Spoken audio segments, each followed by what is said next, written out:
It's a profession these teachers tell me they don't get into for the money, but because they want to help others. Some teachers tell me there are times they don't feel safe going to school, especially when they don't feel supported by the district. I've been blocked from my desk. Laura Leonard has been a teacher at Metro Nashville schools for 20 years. She teaches English as a second language at Glencliff High School. But I have seen behavior degrade quite a bit. You know, it used to be that I was worried about gum as a French teacher because I wanted to hear them pronounce.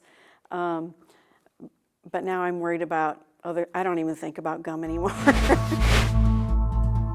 Leonard is concerned for her safety after she says students have assaulted her. There have been incidences of pushing,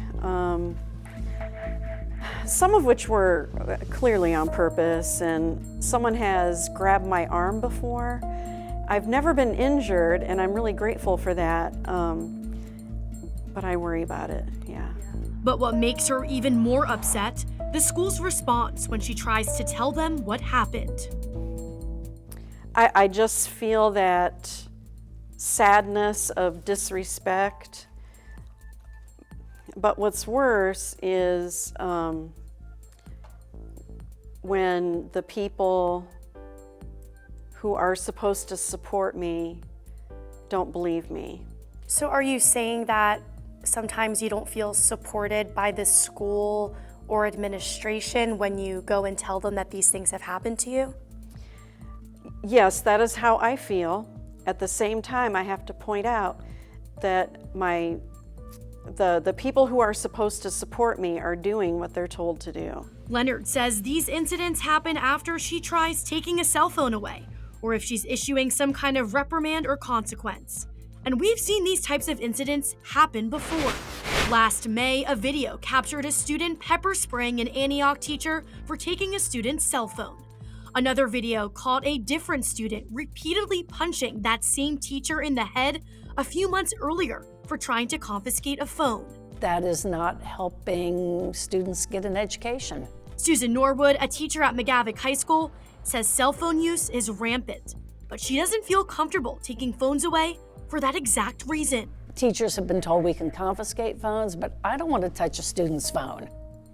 I don't know who's got anger management problems. I don't know, if I would be liable if the student claims something happened to the phone, because that has happened to teachers. I reached out to Metro Schools to ask about teacher concerns about lax policies when it comes to assaulting a teacher.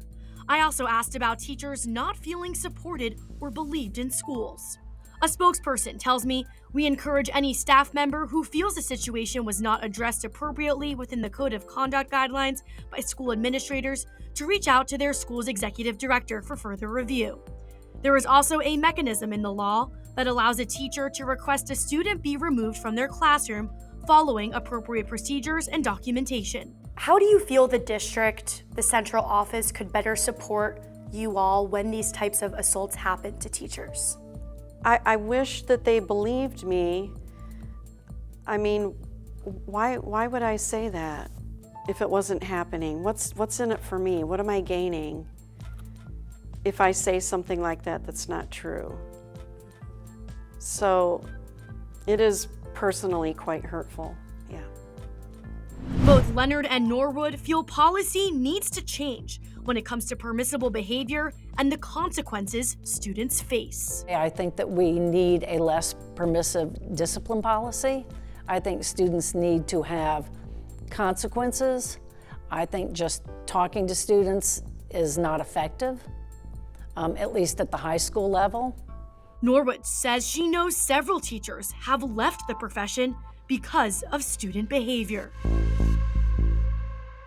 Leonard even tells me if an incident happens again, she plans to just go straight to the police department and see if that changes anything.